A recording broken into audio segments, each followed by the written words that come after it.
Then what is very important is to support your spouse, to stand by your spouse, to be fair and just. Here I need to spend a few minutes. What is the meaning of fair and just?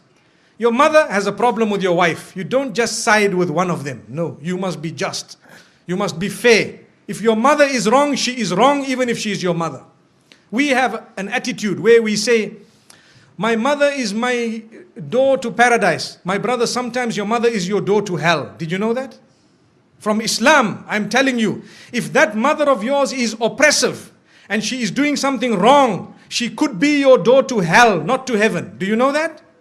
Wallahi. And I am saying this with all passion because we have seen a lot of marriages where the mother-in-law thinks she is the queen who is married to the woman who you are married to before you.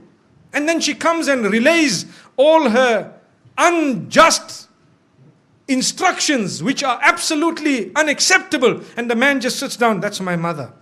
That's my mother. That's my mother. How long are you going to keep on saying that's your mother when she is oppressing your wife? Something somehow, somewhere needs to be said. Either speak to your father or tell your mother, mother, I love you so much. I did not marry this woman for her to be a means of taking my love away from you or your love away from me. The love I have for you is totally different from the love I have for her. So mother, I will love you forever, but I want to tell you this is the line you do not cross, my beloved mother. And you kiss her forehead, you can kiss her hands and her cheeks and tell her that my mother, you are wrong.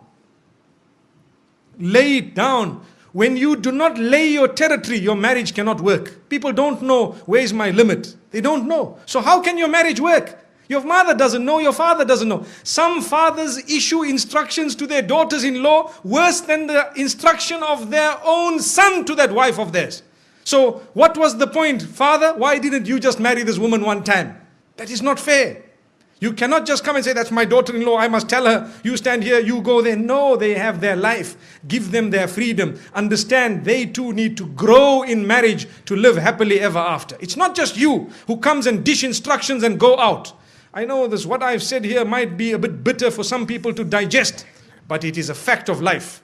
It is a red button that we press, and we need to press it and constantly remind people, because when you talk about happily ever after, remember, you need to address issues that are current and valid. Otherwise, you are wasting your time. I cannot speak about a fairy tale because none of us will then learn something by the time we walk out of these doors. So this is why we say you need to be just. Tell your father where he should stand with respect. And please, the parents, do not hate your child just because he needs a bit of time with his wife. No. Or the wife needs time with the husband or the children. No, allow them that. Let them go. You do not have to go everywhere your children go. We are going for a holiday, for example, to Penang or to Langkawi. So now father says, we are coming with. Okay, you come with, mashallah. The next year we are going to holiday, we are going to this place, we are coming with. The following year we are... So whenever did they go alone? Never. Why? Because mom and dad tag along. Give them once or twice, a few times, give them their own. Tell them, look, you guys go along, inshallah, enjoy yourselves, and next time we will join you. Perhaps you can arrange for us. Yes, it is very important to look after your parents. Believe me, we are not at all undermining that. That is a rule on its own. Look after your parents, but be just when it comes to your relation with them and the relation with your spouse. Be just. Even your children. Some people, and this happens in some homes, they have more than one child.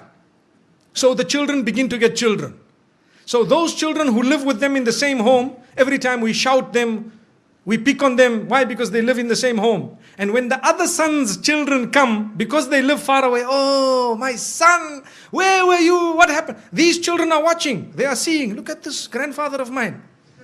These people here, does he know what they do at school? And here he is embracing them. It is only because we are foolish. Human nature makes us get irritated with those we live with sometimes. And we don't know those who are really irritating are actually so close to us because they are far. This is why we tell parents, sometimes you need to make sure your children live a little bit of a distance from you so that you can be even closer in relation. And I have seen in my life with lots of experience that those children who do not live with their parents are sometimes close closer in relation with their parents, they have a better understanding and they have a much better relation. And I am not promoting people to abandon their parents. No, you need never to abandon your parents. If you do that, you are sinful of the highest order. But what we are saying is, give each other your breathing space. Is very important. Give each other breathing space. Some women, they get married into homes where mother-in-law sits and dishes instruction, right? Today we will cook this.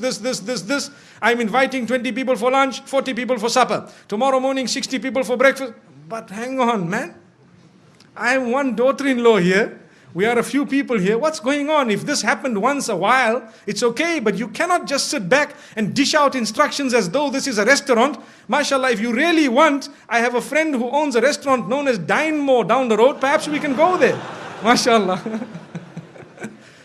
May Allah subhanahu wa ta'ala grant us goodness. I had to mention that because, there are a few restaurants we've been to here. And MashaAllah, the cuisine is something else. So my brothers and sisters, I'm just thinking of it, probably the cooks are males, not females. Remember this. When you say food is very nice, a sharp woman would say, well, that's a male cook. Which means now let's eat here every other day. May Allah subhanahu wa ta'ala grant us goodness. So the point being raised is be just, be fair, be balanced. You cannot keep it lopsided all along. Because you will have your children, they will grow up, they will get married. How do you like your daughter to be treated? Remember this. Remember, very important point.